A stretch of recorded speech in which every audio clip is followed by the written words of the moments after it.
I stood in the doorway of our new home, the home that Richard and I had dreamt of for years. My heart swelled with pride at the thought of the life we were about to start here. The house was still echoing with the sounds of emptiness, waiting to be filled with our laughter and memories. But that dream was about to be shattered in a way I never could have imagined. As I unpacked a box in the kitchen, I heard the doorbell ring. "I'll get it," I called out, wiping my hands on my apron. I opened the door expecting to see a neighbor or maybe a delivery person. Instead, there stood a young woman, probably in her mid-20s, with a confident air about her. "Hello, can I help you?" I asked, puzzled. Before she could answer, Richard appeared behind me. "Ah, you're here. Come in, Isabella," he said cheerfully, brushing past me to welcome her inside.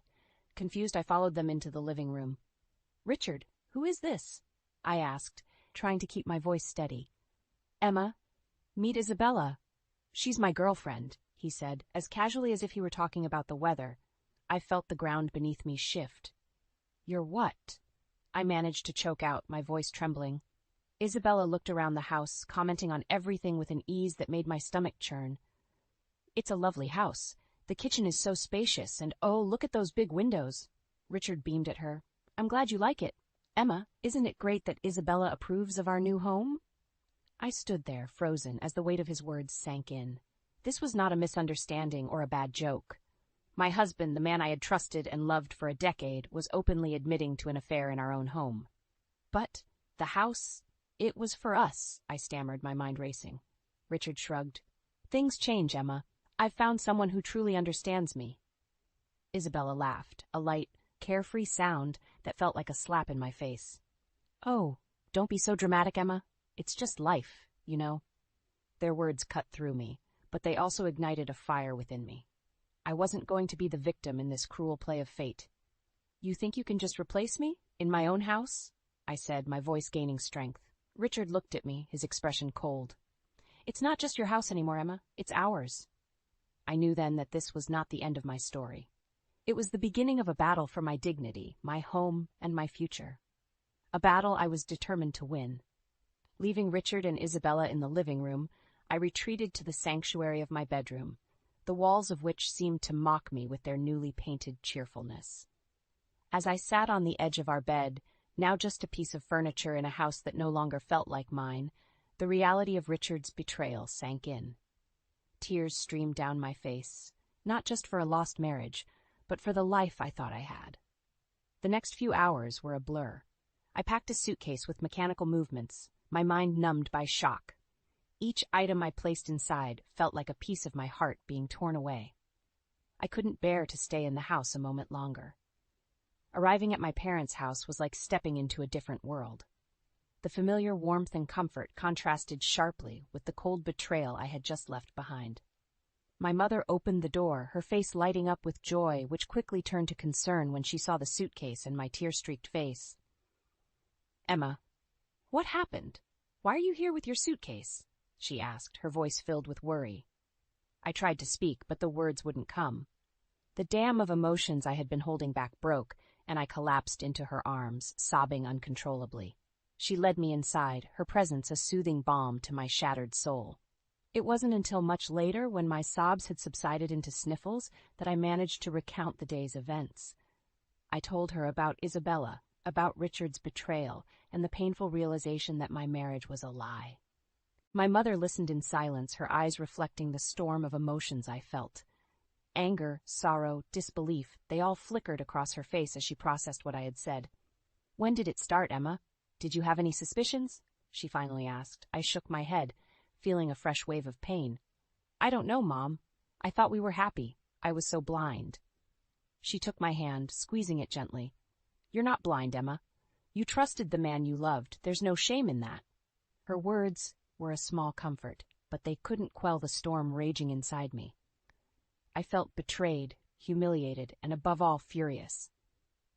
The image of Richard and Isabella laughing and planning their future in the house that was supposed to be ours filled me with a burning desire for revenge. "What are you going to do, Emma? Are you going to let them get away with this?" my mother asked, her voice firm. I looked up, meeting her eyes. In them, I saw a reflection of the determination growing within me. "No, Mom. I won't let them get away with this. Richard and his lover will pay for what they've done.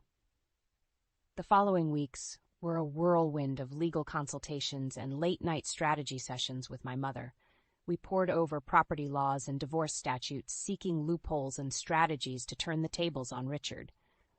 My mother, once a paralegal, became my ally in this battle of wits and law. I returned to the house unannounced, my resolve as solid as the walls around me. Richard and Isabella were in the living room, their laughter echoing through the hallway. They froze as I stepped in, their expressions a mix of surprise and irritation. "Emma, what are you doing here?"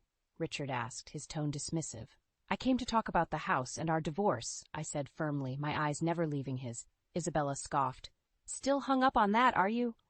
Move on, Emma." Ignoring her, I focused on Richard.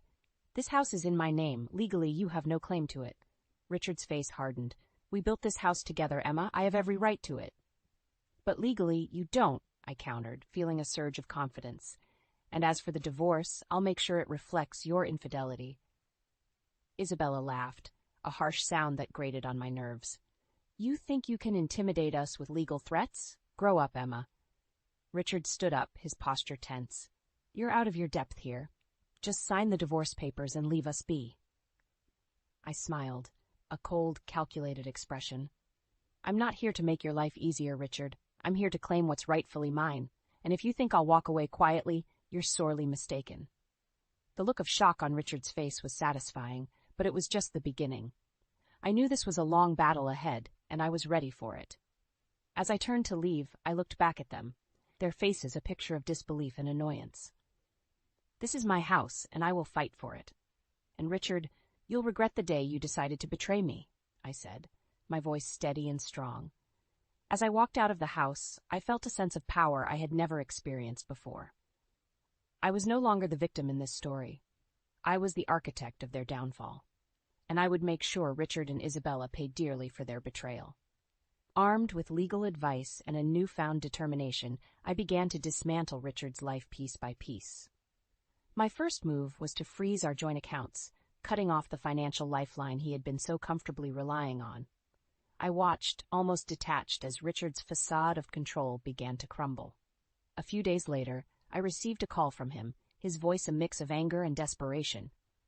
"Emma, what the hell do you think you're doing? You've frozen our accounts." "That's right, Richard. You seem to forget that half of that money is mine," I replied, my voice calm and steady. "You can't just cut me off like this. We need to discuss this," he demanded. "Discuss? Like how you discussed your affair with me?" "I don't think so," I retorted. Richard's voice grew louder, more frantic. "You're ruining everything. This is petty and childish." I could almost see him pacing, his world spinning out of control. "Petty? Childish? No, Richard.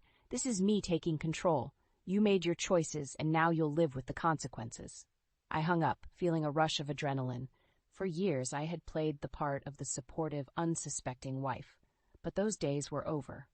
Next, I turned my attention to the house. I consulted with a lawyer and initiated proceedings to evict Richard and Isabella. The legal documents were delivered to them, and I savored the sweet taste of vengeance. Richard called again, this time his voice laced with a hint of fear. "You're evicting us? You can't be serious, Emma." "Oh, but I am. This house is in my name, and I don't recall inviting you and your girlfriend to stay," I said. "You can't just throw us out on the street," he protested. "Watch me," I replied coldly. The days that followed were a testament to my resolve. Richard tried to negotiate, to bargain, to plead, but I was unmoved. My heart had turned to stone against the man who had betrayed me so callously. The day of the eviction arrived, and I stood outside the house as Richard and Isabella left, their belongings in tow. Isabella shot me a venomous look, but I met it with a triumphant smile. "Enjoy your new life, Richard. You've earned it," I said, my words dripping with sarcasm. As they drove away, I stepped into the house, now empty of their presence. It was a hollow victory, but a victory nonetheless. I had taken back control of my life, and it was just the beginning. Richard and Isabella had underestimated me, and they were now paying the price. With Richard and Isabella out of the house, I focused on the next phase of my plan. I started by changing the locks and installing a new security system, erasing every trace of Richard from what was once our shared space.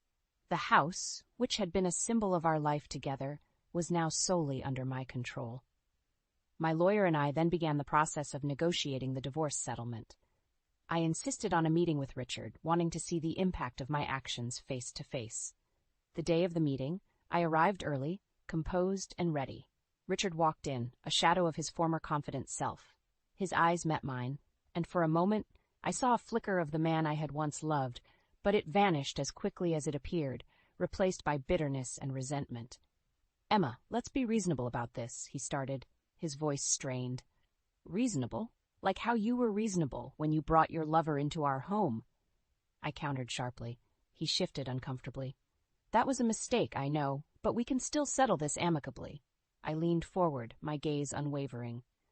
"Amicable is off the table, Richard. You lost that option when you decided to betray me."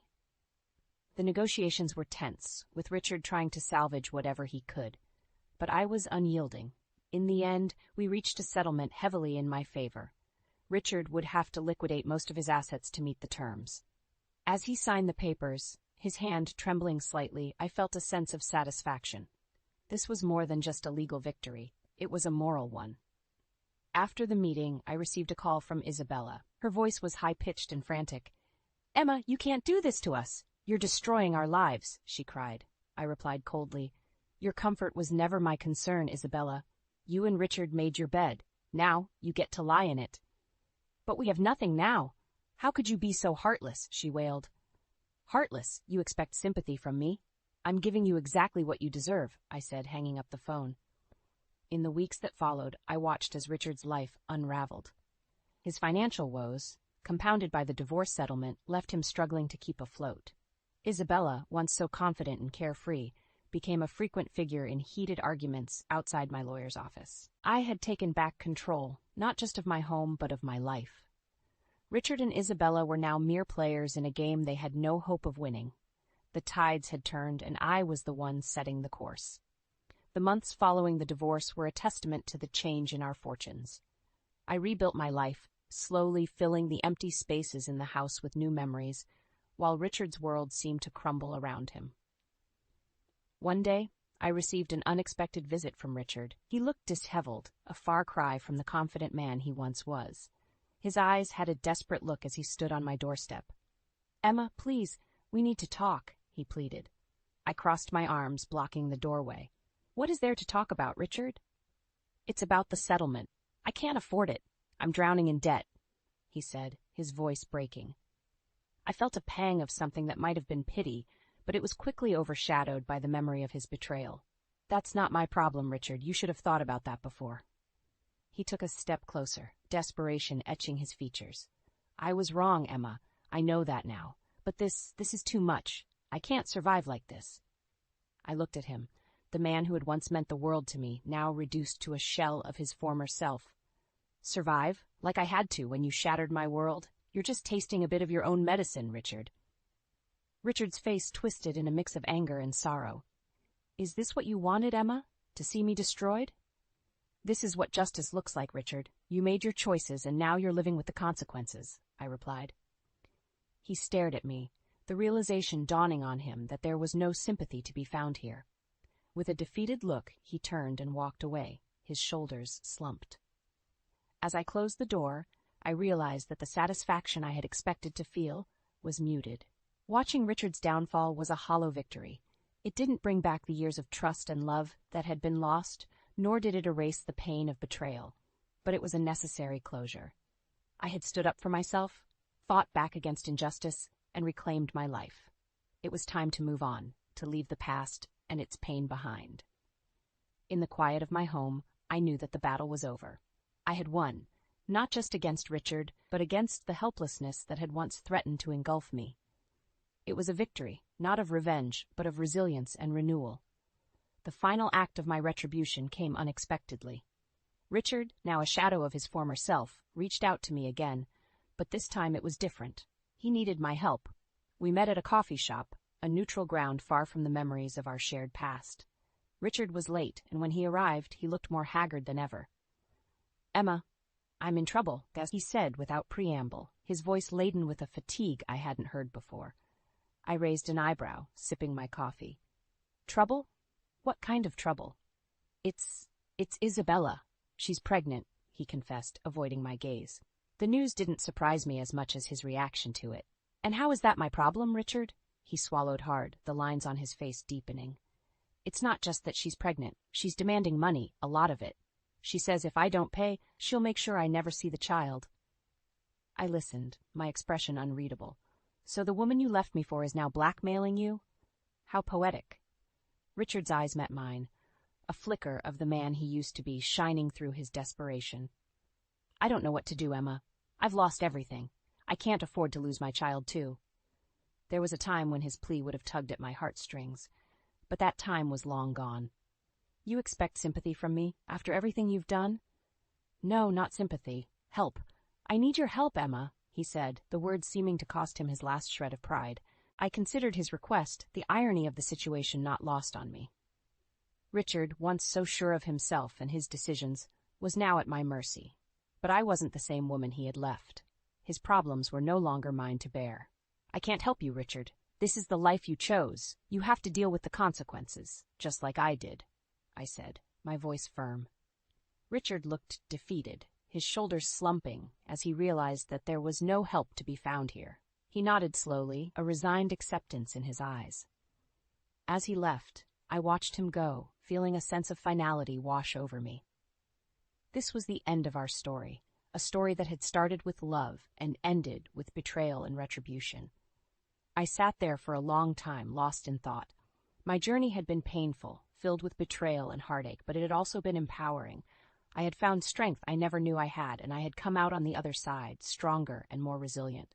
Richard's downfall was a stark reminder of the consequences of betrayal, but it was also a reminder that I was no longer defined by his actions. I was my own person, free from the shadows of the past. As I left the coffee shop, I felt a sense of closure. The chapter of my life that was Richard was finally closed, and a new chapter was waiting to be written. A chapter filled with hope, strength, and the promise of a new beginning. As months turned into seasons, I found myself embarking on a journey of self-discovery and rebuilding. The house, once a symbol of shared dreams with Richard, gradually transformed into a sanctuary of my personal triumph and newfound independence. One evening, as I sat in the living room surrounded by the new decor that reflected my tastes, the doorbell rang. Hesitantly, I opened the door to find Isabella standing there. Her appearance drastically changed.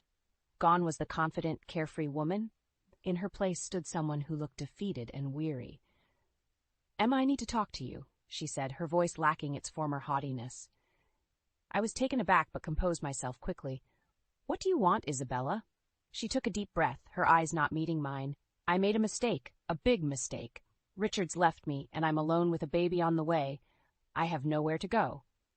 The irony of her standing on my doorstep, seeking help, was not lost on me. "And you think I'm the person to help you? After everything?" Isabella's eyes filled with tears. "I know I have no right to ask you for anything, but I'm desperate. I've lost everything." I looked at her, seeing in her the reflection of the pain and betrayal I had once felt. But where Richard had ignited a fire of retribution in me, Isabella's plight stirred a different emotion. "Isabella, the choices we make define us. You made your choice when you got involved with a married man," I said, my voice steady. She nodded, a tear rolling down her cheek. "I know, and I'm paying for that choice now. I didn't know where else to go." I sighed, feeling a sense of closure and compassion that surprised me. "I can't change the past, Isabella, nor can I forget it, but I believe in second chances. I'll help you, but not because of Richard or our past. I'm doing this for your child, who shouldn't suffer for our mistakes." Isabella looked up, a glimmer of hope in her eyes. "Thank you, Emma. I don't know how to repay you." I shook my head. "You don't owe me anything. Consider this a new start for both of us." As she left, I closed the door and leaned against it, feeling a weight lift off my shoulders. Helping Isabella was the final step in letting go of the bitterness and pain. It was a gesture not of forgiveness, but of release. Standing in my home, I realized that I had not only survived the storm, but emerged stronger. I had faced betrayal, fought for justice, and found a way to move forward with grace and dignity. I walked to the window, looking out at the night sky. The stars seemed to shine a little brighter, and I felt a sense of peace. The chapter of revenge had closed, and a new chapter of hope and resilience had begun. In that moment, I knew that no matter what the future held, I was ready for it. I had reclaimed my life, my home, and my identity. And with that knowledge, I stepped into the future, unburdened and free.